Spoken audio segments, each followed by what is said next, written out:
So this is going to be your quarter rep hip thrust, or also known as the KAS glute bridge.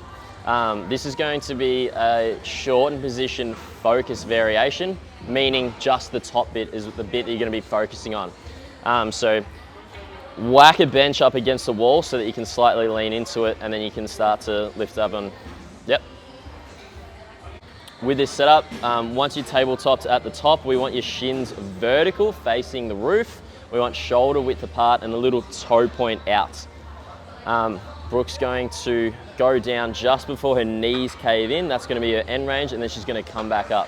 If this was her pelvis, she's going to focus on dipping it down and then rotating it back up, which is going to allow her to shorten it up the top.